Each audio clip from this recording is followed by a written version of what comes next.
Good day to you. My name is Maria Kądzielska, and this is Poland Daily Culture, a voice about cultural philosophy and independent thought from Poland.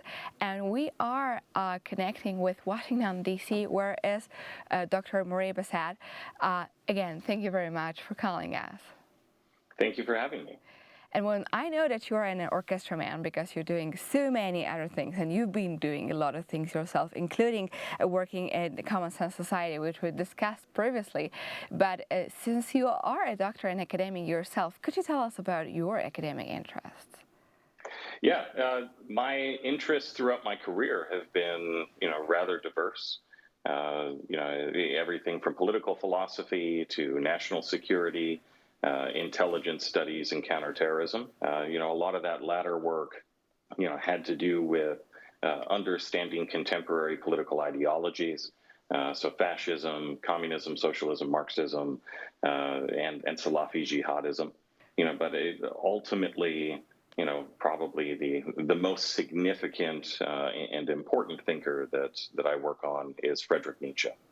And well, studying all of those things didn't make you any one of them, as I understand, which is very, well, we all had this thing that whenever you study some sort of philosophy, you can become one by just sort of taking the ideas. But looking that we have so many of those ways of thinking, how could you say what actually they have in common? Why still there are people, even in the US, who say and declare themselves that they are communists or that they are socialists, at least? Yeah, it's the utopian aspect of it. So there's a hope in human nature, for a leisurely existence, right? So a return to the Garden of Eden, so to speak. So the communist ideal now is like fully automated luxury communism is what they call it. Where robots and everything take care of everything, and human beings don't have to work. To be free from labor. So that's generally, that utopian conception, of a perfect world is one of the things that unites all the different totalitarian ideologies. Whereas classical liberalism has a moderate view of the world, it recognizes that the world will not be perfect, but can be improved. Right. And so then what's incumbent on us is to work to make tomorrow better than today. And that means marginal improvements, but real improvements. And over the course of Western history, that attitude has produced a historically unprecedented level of freedom and prosperity and flourishing for more people. That lowering of the sight, lowering of the goal from the perfect to the better, which I understand is important. Which stays in an opposite to saying that we can rapidly make a revolution and we will all jump to heaven itself by extincting either certain of people or getting rid of something. Exactly. So that the revolutionary character of all of these, totalitarian ideologies, because they're rooted in a false anthropology, so that is, they have a false understanding of human nature, they actually can never succeed. And so they always have to scapegoat someone.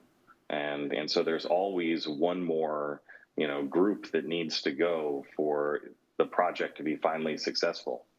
It's a dark joke, but it is somewhat funny. The communist utopia is always one more purge away.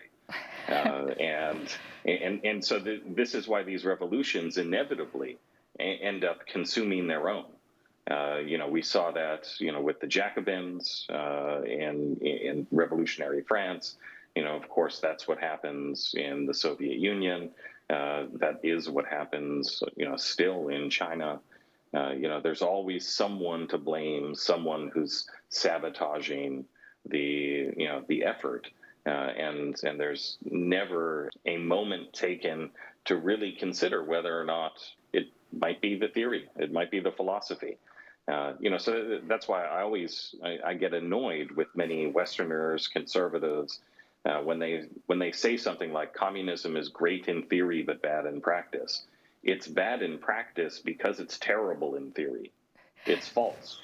That's why it doesn't work. So it's false because it doesn't understand the human nature. Yes, that's Exactly. Yeah. Yeah. It has a false anthropology, and as a result, what it fails to recognize is that human beings are the kind of being that requires obstacles to overcome. Right. So when you think of exercise, it's very clear. Right. You need resistance in order to build muscle. Exercising is unpleasant. I've never met anyone who really enjoys it.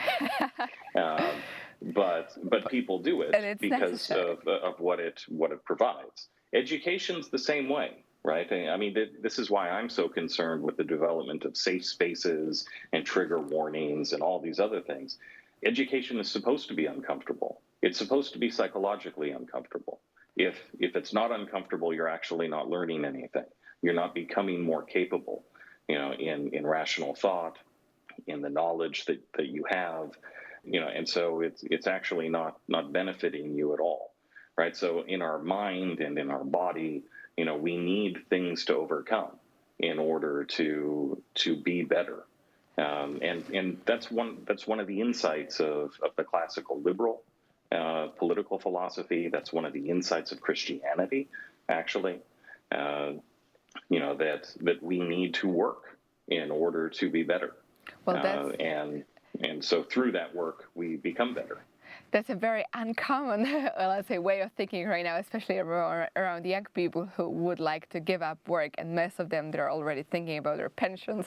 But it's hard lifting that there is someone in Washington, D.C.